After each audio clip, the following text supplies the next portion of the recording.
ناظرین کرام، آج کیو ٹی وی کا یہ نورانی قافلہ ہندوستان کے مشہور شہر تھانے سر میں موجود ہے، جو صوبہ ہریانہ کا ایک تاریخی شہر ہے۔ یہ شہر ماضی میں کئی تاریخی واقعات کا گواہ رہا ہے۔ یہ مشہور تاریخی شہر پانی پت سے تقریباً 65 کلومیٹر دور شمال کی جانب موجود ہے۔ اس شہر میں سلسلہ صابریہ کے ہر دل عزیز مشہور صوفی بزرگ حضرت مخدوم جلال الدین تھانے سری رحمت اللہ تعالی علیہ کا آستانہ عالیہ موجود ہے۔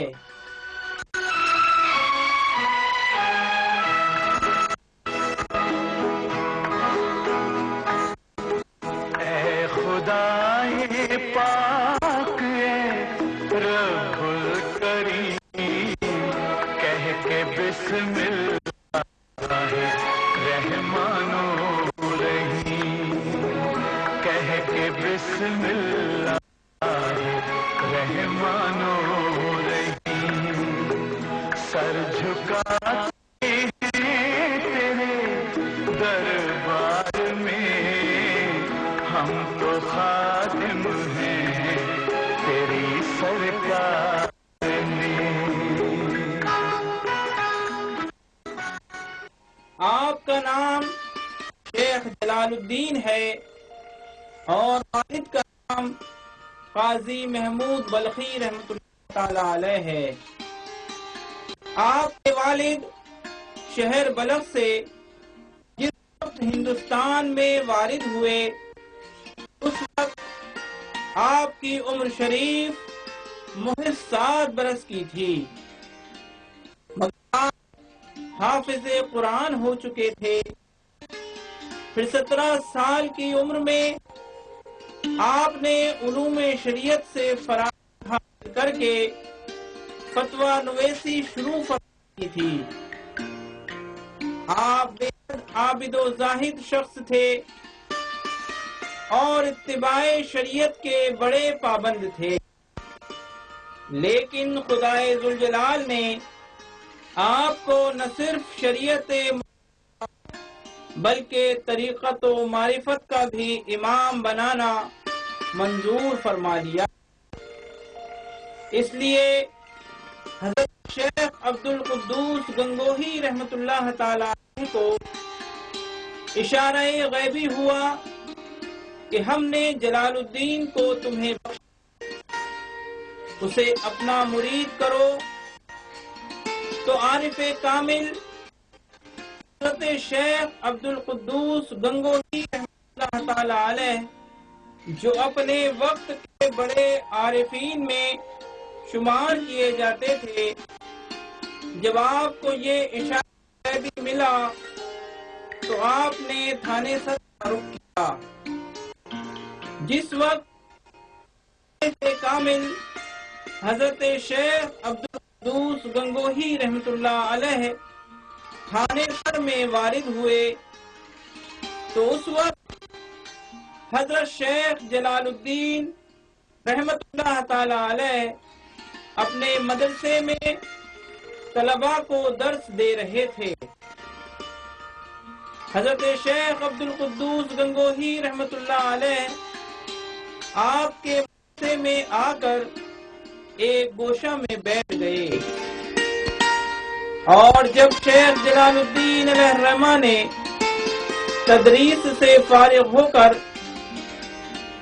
آپ کی طرف توجہ کی، تو شیخ نے ایک نگاہ شوق حضرت جلال الدین علیہ الرحمہ کے چہرے پر ڈالی، تو شیخ جلال الدین رحمت اللہ علیہ کے دل کی کیفیت بدل گئی، ساری کثافتیں دل کی دور ہو گئیں، نور وحدت سے دل چمکنے لگا، اور آپ نے اپنا سر حضرت شیخ عبد القدوس گنگوہی رحمت اللہ علیہ کے قدموں میں رکھ دیا۔ حضرت شیخ عبد القدوس گنگوہی رحمت اللہ علیہ نے انہیں اپنا مرید کیا اور اپنے سر سے اپنی ٹوپی اتار کر حضرت شیخ جلال الدین علیہ الرحمہ کے سر پر رکھ دی، اور پھر آپ کی روحانی تعلیم و تربیت کا سلسلہ شروع ہو گیا، اور ہر ایک خاندان طریقت کے افکار و اشغال آپ کو تعلیم فرمائے گئے۔ آپ نے ایک طویل عرصے تک اپنے آپ کو آتش مجاہدہ میں جلایا اور مقصود کلی حاصل فرمایا، اور آپ پر ہر وقت استغراق کا عالم طاری رہنے لگا، لیکن کبھی آداب شریعت سے آپ غافل نہ ہوئے۔ آپ نے 80 برس تک روزانہ بلا ناغہ ایک قرآن کریم ختم فرمایا۔ آپ کو سما کا بھی بے حد شوق تھا، اور اکثر بے خودی آپ پر طاری رہتی تھی، اور آپ بے ہوش ہو جایا کرتے تھے۔ نماز کے اوقات میں خدام آپ کے کان میں بآواز بلند اللہ اکبر کہتے تھے، تب آپ ہوشیار ہوتے تھے اور نماز ادا فرماتے۔ اقبال نامہ جہانگیری سے روایت ہے کہ اکبر بادشاہ نے جب 2 محرم بروز دوشنبہ 979 ہجری کو پنجاب کی جانب لشکر کشی کی، اور جب تھانے سر پہنچا تو حضرت شیخ جلال الدین رحمت اللہ علیہ کی خانقاہ میں بھی زیارت کی غرض سے حاضر ہوا، اور آپ سے مسئلہ توحید پر باتیں کرنے لگا۔ مسئلہ توحید پر آپ کی عارفانہ باتوں سے مطمئن ہوا، اور پھر شیخ کی بارگاہ میں عرض گزار ہوا کہ بندے کو فقیر کر لیجئے، میں اس سلطنت کو چھوڑ دوں گا۔ تب آپ نے فرمایا، پہلے اپنا جانشین مقرر کرو، اس کے بعد یہ ارادہ کرو، تمہارا 1 ساعت کا انصاف کرنا 1000 درجے عبادت و فقیری سے بہتر ہے۔ عدل و انصاف کرنا خلق خدا کو نفع پہنچاتا ہے۔ ابھی تم یاد خدا بھی کرو اور سلطنت بھی کرو۔ جب بادشاہ آپ کے پاس سے روانہ ہوا تو آپ بھی سالار اسحاق علیہ الرحمہ کے مزار پاک کی طرف روانہ ہو گئے، جن کا مزار شریف تھانے سر کے نواح میں ہے۔ راستے میں فیضی حاضر ہوا، آپ اس کی خاطر واپس خانقاہ تشریف لے آئے۔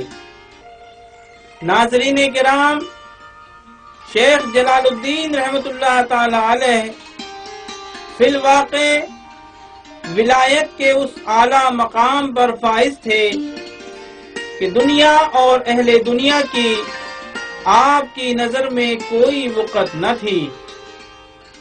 آپ کے تقوی و ادب کا یہ عالم تھا کہ پیر و مرشد علیہ الرحمہ کے روبرو کبھی بھی آپ بے وضو نہیں آئے۔ شاہ آباد میں بھی بہت دنوں تک مرشد کی خدمت میں حاضر رہے، وہاں بھی آپ کا یہی معمول رہا کہ آپ کبھی بھی آپ کی مرشد کی بارگاہ میں بے وضو نہیں آئے۔ آپ کا ایک مرید تھا، اسے تجلی ذات الہی کے دیدار کا شوق بہت تھا، اور اسی شوق میں وہ بہت مجاہدے اور ریاضت کرتا تھا، لیکن برسوں ریاضت و مجاہدہ کے بعد بھی وہ حال منکشف نہ ہوا۔ تب اس مرید کے دل میں خطرہ گزرا کہ اس زمانے میں شیخ نجم الدین کبریٰ رحمت اللہ تعالی علیہ سے زیادہ کوئی بزرگ کامل نہیں کہ ان کی نظر سے آدمی صاحب حال ہوتا ہے۔ حضرت شیخ جلال الدین رحمت اللہ تعالی علیہ کو اس کے دل میں گزرنے والے یہ خطرے سے آگاہی ہوئی، اسی وقت آپ نے ایک نظر عاشقانہ اس مرید پر ڈالی اور تجلی ذات اس پر منکشف ہو گئی، لیکن اس شخص میں تجلی الہی کا حوصلہ نہ تھا، اس لیے اس وقت تاب نہ لا کر فوراً فوت ہو گیا۔ اور یہی وجہ تھی کہ شیخ جلال الدین رحمت اللہ تعالی علیہ نے ابھی تک اس کام میں توقف رکھا تھا، لیکن اس مرید کی اجلت نے اسے اس حال کو پہنچا دیا۔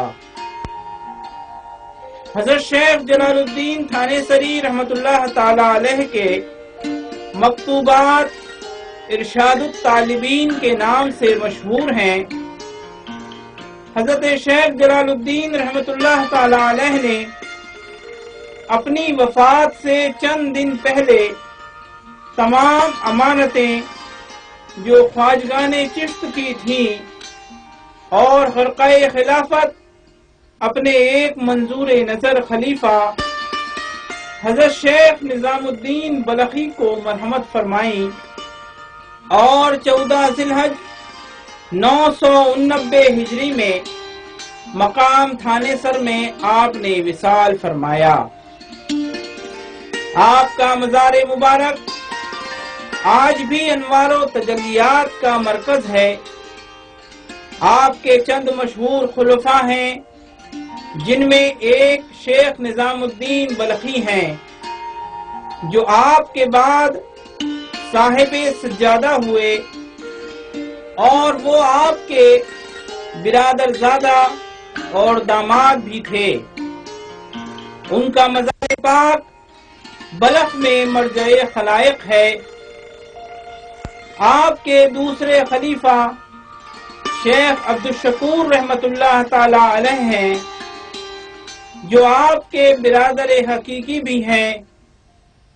ان کے علاوہ قاضی محمد سالم کیرانوی علیہ رحمہ، شیخ موسیٰ رحمت اللہ علیہ اور شیخ عیسیٰ علیہ رحمہ بھی آپ کے خلفاء میں سے ہیں، جو سب کے سب علوم شریعت و طریقت میں یگانہ روزگار تھے۔ حضرت شیخ جلال الدین تھانیسری رحمت اللہ تعالی علیہ کا عرس پاک ہر سال 14 ذی الحج کو بڑی عزت و احترام کے ساتھ منایا جاتا ہے۔